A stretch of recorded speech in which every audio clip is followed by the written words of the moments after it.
নমস্কার বন্ধুরা, welcome to my channel Mrs Kaberi's kitchen. আজকে আমি ভীষণ সাধারণ একদম ঘরোয়া একটা রেসিপি করব, যেটা হলো উচ্ছে বা করলার তরকারি।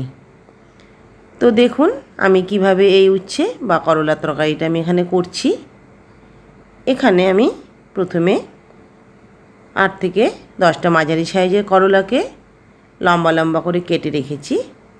দেখুন বীজগুলোকে একদম ছাড়িয়ে রেখেছি, সব বীজগুলোকে ফেলে দিয়েছি, এইভাবে কেটে নিয়েছি।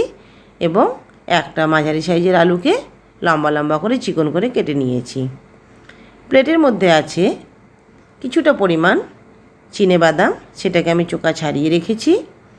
আছে 1 চামচ চারমগজ, 1.5 চামচ গোটা কাঁচা তিল এবং আছে 3টে কাজু বাদাম। এদিকে কড়াই বসিয়ে দিয়েছি। কড়াই গরম হয়ে গেলে পরে আমি দিয়ে দিলাম গোটা বাদাম, কাজু বাদাম এবং চারমগজ। এইগুলোকে আগে আমি কিছুক্ষণ গরম করে নেব। আমি তারপরে তিলটা দেব। তিলটা আগে দিলে কিন্তু পুড়ে যাবে, যার জন্য আমি পরে দেব তিলটাকে। আমার খুব ভালোভাবে নাড়াচাড়া করা হয়ে গেছে। এবারে আমি তিলগুলোকে দিয়ে গ্যাসটাকে আমি বন্ধ করে দিলাম। কড়াইয়ে যে তাপ আছে তাতেই কিন্তু তিলগুলো আমার ভাজা হয়ে যাবে। এখন এগুলোকে আমি সব ঢেলে নেব একটা প্লেটের মধ্যে, পরে আমি এগুলো পাটায় বেটে নেব। এদিকে কড়াই বসিয়ে দিয়েছি। কড়াইয়ে 2 টেবিল চামচ তেল আমি দিয়ে দিয়েছি। ফোড়নের জন্য দিয়ে দিলাম রাঁধুনি, দিয়ে দিলাম কেটে রাখা ছোট ছোট করে আলুগুলোকে আমি কয়েক সেকেন্ড 10 থেকে 15 সেকেন্ড একটু নাড়াচাড়া করে নেবার পরে আমি এতে দিয়ে দেব কেটে রাখা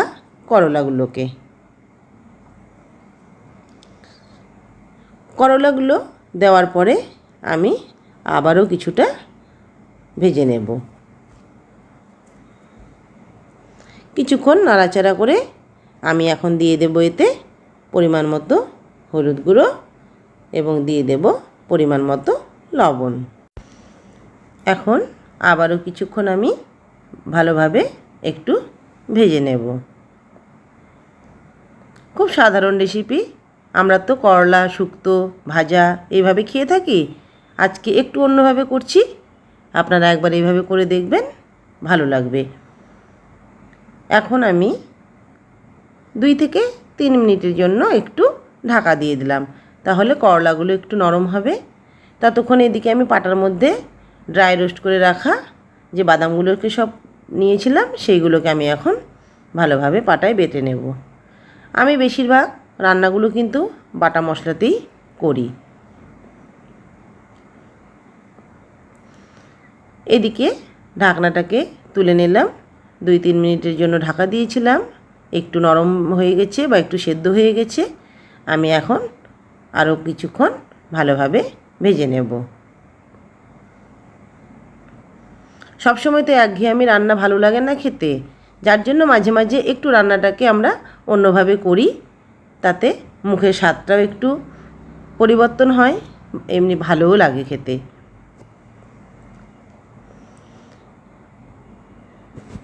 ভালোভাবে ভেজে নেওয়ার পরে এখন আমি দিয়ে দিলাম টেবিল চামচের 1/2 চামচ আদা বাটা, 1/2 চামচ জিরে বাটা, দিয়ে দিলাম সামান্য একটু পরিমাণ জল। এখন ভালোভাবে একটু আদা জিরেটাকে একটু ভালোভাবে কষিয়ে নেব, যেন কাঁচা গন্ধটা না থাকে।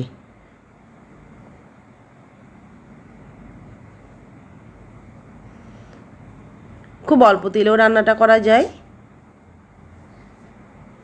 ভালোভাবে নাড়াচাড়া করে নেবার পরে এখন আমি দিয়ে দেব গরম জল।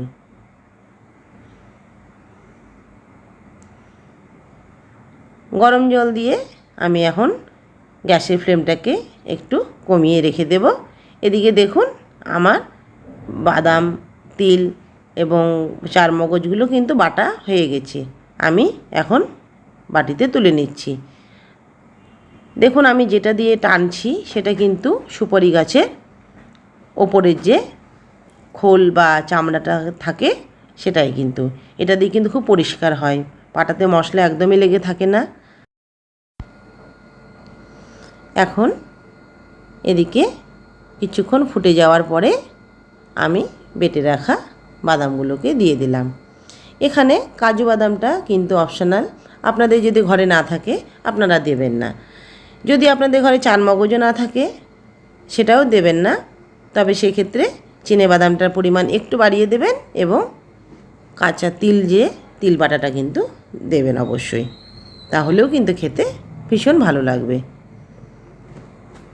মশলাটা দিয়ে দেওয়ার পরে আমি আরও মিনিট 2 মতো ভালোভাবে আমি একটু ফুটিয়ে নিচ্ছি।